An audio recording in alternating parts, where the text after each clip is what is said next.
ഒപ്പമിരുന്ന് അത്താഴം കഴിച്ചവരാണ് യേശുവിനെ ഊറ്റിയത്. ചർച്ചയായി പി ദിവ്യയുടെ ഈസ്റ്റർ സന്ദേശം. ഈസ്റ്റർ ആശംസ പങ്കുവച്ചുള്ള വീഡിയോയിൽ തന്റെ നിരപരാധിത്വം പരോക്ഷമായി സൂചിപ്പിച്ച് പി ദിവ്യ ADM നവീൻ ബാബുവിന്റെ മരണത്തിൽ താൻ നിരപരാധിയെന്നും ഒരിക്കൽ സത്യം പുറത്തുവരിക തന്നെ ചെയ്യുമെന്നും വീഡിയോയിൽ ദിവ്യ പരോക്ഷമായി സൂചിപ്പിച്ചിരിക്കുന്നു. ഈസ്റ്റർ ആശംസകൾ നേർന്നുകൊണ്ടുള്ള യൂട്യൂബ് ഷോർട്സ് വീഡിയോയിലാണ് ദിവ്യയുടെ വാക്കുകൾ. ഈസ്റ്റർ നമ്മെ ഓർമ്മിപ്പിക്കുന്ന ലളിതമായ സത്യം തിന്മയുടെ മേൽ അവസാനത്തെ ജയം നന്മയ്ക്കായിരിക്കുമെന്നാണ്. നിസ്വാർത്ഥരായ മനുഷ്യർക്ക് വേണ്ടി ചോദ്യം ഉയർത്തിയതിനാണ് യേശുവിനെ കുരിശുമരണം വിധിക്കപ്പെട്ടതെന്നും പി ദിവ്യ പറയുന്നു. പാപം ചെയ്യാത്തവർ കല്ലെറിയട്ടെ എന്ന് ഉറക്കെ പറഞ്ഞ മനുഷ്യസ്നേഹിയായിരുന്നു യേശു. എന്നിട്ടും തെറ്റായ ആരോപണം ഉന്നയിച്ച് ക്രൂശിച്ചു കൊന്നു. ഒപ്പമിരുന്ന് അത്താഴം കഴിച്ചവരായിരുന്നു ഒറ്റുകൊടുത്തത്. ഒപ്പം നടന്നവരായിരുന്നു കല്ലെറിഞ്ഞത്.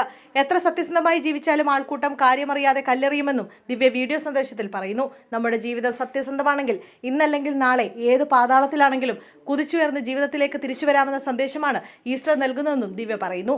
ഒറ്റനോട്ടത്തിൽ പരോക്ഷമായി തോന്നുമെങ്കിലും പരസ്യമായി കാര്യങ്ങൾ തുറന്നു പറഞ്ഞിരിക്കുകയാണ് പി ദിവ്യ. ഇതാദ്യമായിട്ടല്ല ഇത്തരത്തിൽ പ്രതികരണവുമായി പി ദിവ്യ രംഗത്ത് വരുന്നത്. ഇതിനു മുമ്പും നിലപാട് വ്യക്തമാക്കി പി ദിവ്യ സോഷ്യൽ മീഡിയയിൽ പ്രത്യക്ഷപ്പെട്ടിട്ടുണ്ട്. പാപം ചെയ്യാത്തവർ കല്ലെറിയട്ടെ എന്ന തലവാചകത്തോടെയാണ് വീഡിയോ ആരംഭിക്കുന്നത് തന്നെ എന്നതും വെള്ളിയാഴ്ച സത്യത്തെ ക്രൂശിച്ചാൽ അത് ഞായറാഴ്ച ഉയർത്തെഴുന്നേക്കുമെന്നും ദിവ്യ വീഡിയോയിൽ പറയുന്നു.